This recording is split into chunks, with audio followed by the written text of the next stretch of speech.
Well, from visas, let's talk about tariffs. When Donald Trump first held onto a big chart of the trading partners and announced tariffs in April last year, nobody in the American administration would have thought that the tariff tussle will go on for so long. But several countries are now trying to find their own way around the American president's tariff tirade, and Canada is the latest country to fight this tussle on war footing. Well, the country has announced a range of retaliatory tariffs on American products after talks fell through. The retaliatory measures are scheduled to take effect on September 8th. The duties will impose 15, 25 and 50% tariffs across roughly 700 U.S. product lines. A 50% tariff rate applies to steel, aluminium, furniture and clothing. A 25% tariff rate targets cheese, appliances and select seafood. A 15% tariff rate affects electronics and tools. The targeted sectors also include agricultural equipment, plastics and pulp and even paper. Now, the trade escalation, remember, follows the collapse of the bilateral talks and the U.S. implementation of 50% duties on approximately $28 billion worth of Canadian exports.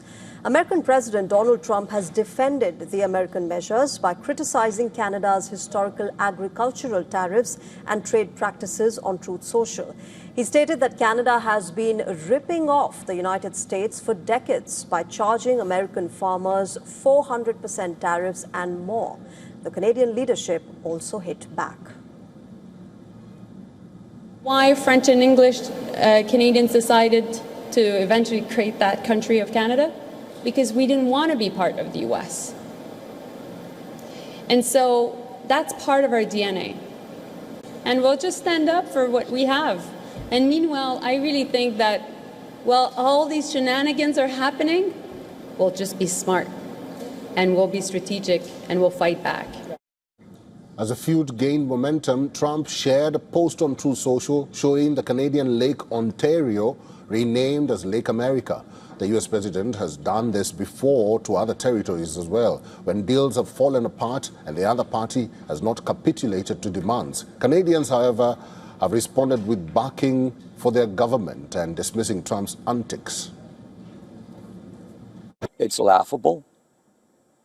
It's kind of like the deal with Mexico when he changed the Mexican